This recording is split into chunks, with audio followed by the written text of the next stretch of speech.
Hey everyone, I'm Michael from Beam, and as you know, this week's lesson involves the construction of pinhole cameras. So I'm here to give you a quick video walkthrough for how to build one of these pinhole cameras. And the lesson plan is uploaded online. In it is a detailed 3-page procedure for building a pinhole camera. So everyone should review the lesson plan packet and understand the concepts so they can teach the lesson to their students better this week. So we're just going to jump right into it. To start off, you're going to have an empty matchbox for the body of the camera. In the front of the matchbox should be cut a little 6x6mm hole. This is to let light into the body of the camera.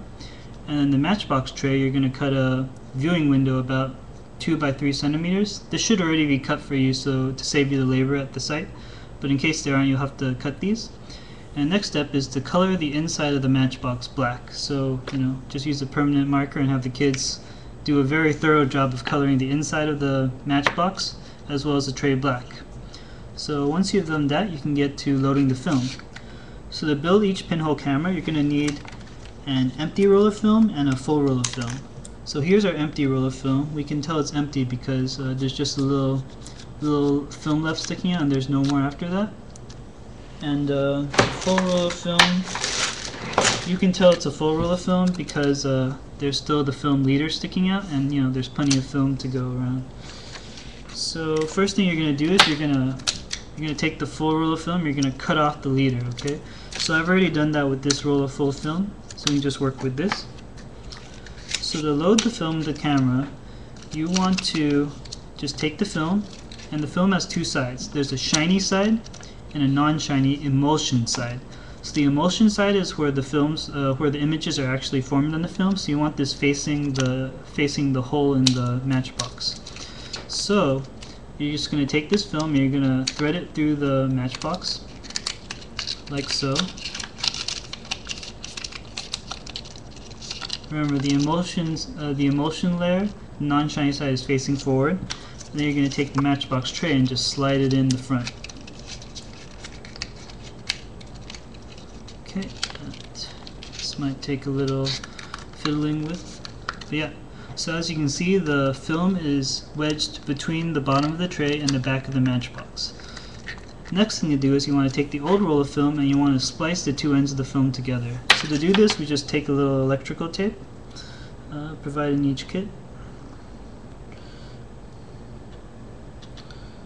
and you just want to splice the ends of the two film together. So we'll do that right here, like so. And it's a good idea to tape down both sides just to make sure it doesn't come loose. So what's going to happen is that we're going to wind the used film roll, and then the film will be eventually stored in the used film roll after the pictures are taken. So we'll see what I mean by that. So yeah, so now we've spliced the two rolls of the film together. Here's the new film and here's the used film. And I spliced it at the used film. So what we're going to do is we're going to take a paper clip and we wind the used film at the top here. See this little socket coming out?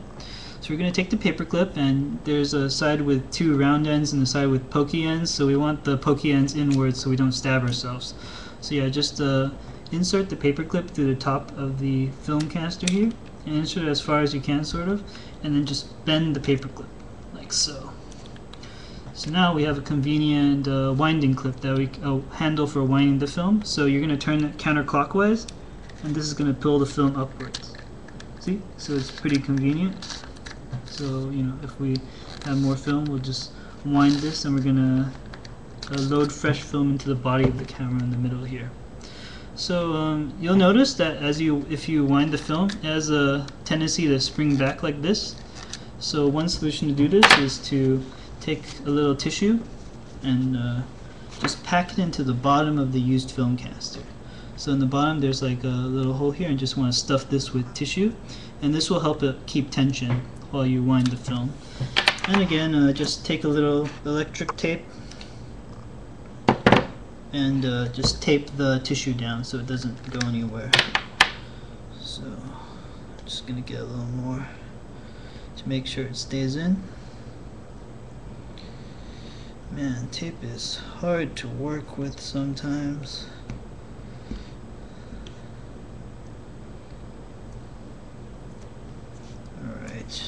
not gonna lose you again. So yeah, just tape this down like that. So now the tissue will stay in. Next thing we want to do is we want to have a way to keep track of how much film we've progressed. So we're going to take one of these binding combs. This thing here, there's a plastic bag full of them, and you can see there's a pointed end here. And we're going to insert that into one of the sprockets of the film, so that as we progress the film, it's going to keep popping into the little sprockets. By sprockets, I just mean these like rectangular things. So what we're going to do is we're just going to put this rounding thing and align it outside the new film canister, like so. And we're going to insert the pointed end into one of these film sprockets. Okay, don't know how well you can see this, but I'm just going to insert it like so. See that?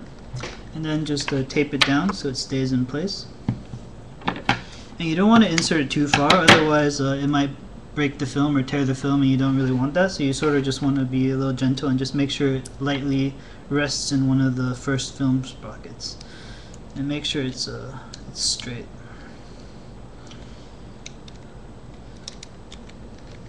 Okay, so yeah, I've taped this down, and actually I might just put a little more tape to make sure it's fine.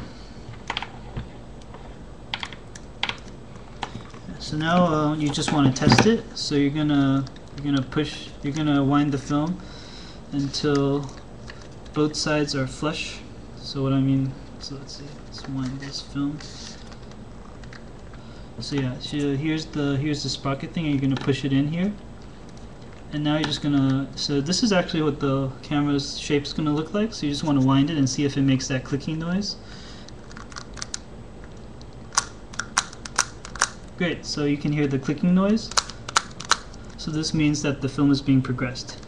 So next thing we want to do is we want to make the pinhole. Okay, so we don't have a pinhole yet. So what we do is we take a small piece of aluminum from the kit. There should be tons of these, and you know, here's just some aluminum I caught from a soda can here. And you're also going to take a pin. Take a pin, and you're just gonna take the pin and just poke a pinhole through the aluminum. So you know, just be careful. The pin's actually so small that if it stabs you, you won't feel it. So don't be afraid. Just go with the flow. And yeah, just keep at it until the pin goes straight through the aluminum. So this is how we standardize the size of our pinhole. The larger the pinhole is, the more light it will allow through, so your film will get exposed faster, but also the blurrier your image is going to be. So now we have the pinhole in our aluminum. We want to put the aluminum as centered as we can over this front hole and tape it down. Okay, so I'm just going to get a little tape. Dun, dun, dun.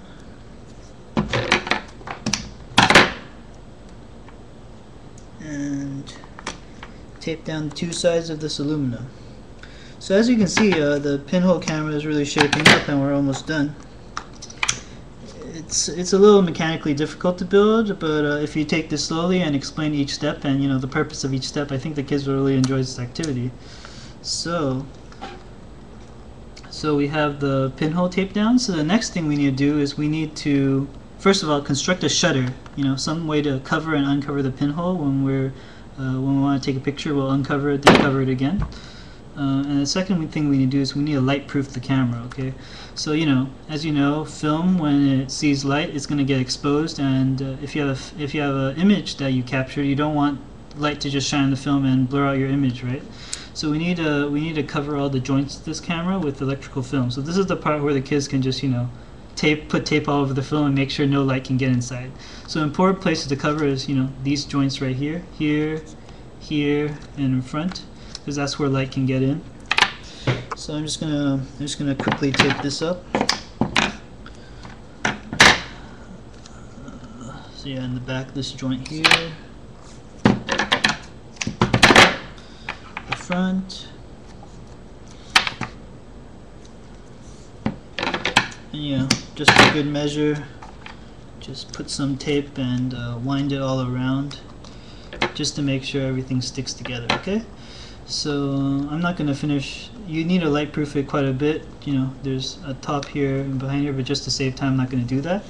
So to build the shutter, one way to do it is to just get a piece of tape. Alright. And then fold the tape on itself so it's not sticky here. So I fold the tape on itself. And then in the front here, just stick that piece of tape on the front here. So now whenever you want to take a picture, just lift this and then close this when you're done taking the picture. And exposure times are in the lesson plan, so if it's outdoors and it's sunny, you can just expose it for 1 second and close it. If it's outdoors and it's cloudy, expose it for 1 minute and keep the camera as steady as you can, otherwise you're going to have blurs. And if it's indoors, you need to expose for 5 to 10 minutes, so it's good to just sit it down, and if you're taking a picture of a person, that person has to be really still, unless you want, like, weird shadow effects from horror films. Well, I'll shut up about that. So yeah, another way to do it is actually to, if you have time, you can create a fancier shutter by just taking 2 pieces of cardboard and taping one over the pinhole. So as you can see, I took a piece of cardboard and cut a hole in it for the aperture, and then taped it down 2 sides. So now I can slide a third piece of film, a third piece of cardboard on top. So this can act as a pretty cool shutter if you have time to do this and you have some cardboard. But yeah, this is the Pinhole camera, and students just have to wind the film, and then they can count 8 clicks between each shot. And there's this worksheet. It's called the Pinhole Camera Diary, and they can sort of record what picture they took for each exposure and how long they exposed it for and what were the conditions. So after we develop the film next week, they can keep track of what pictures they took and how they took it. So overall, I hope you have fun with the lesson, and if you have any questions, feel free to email me at song.michael@berkeley.edu. And yeah, hope the lesson goes well this week.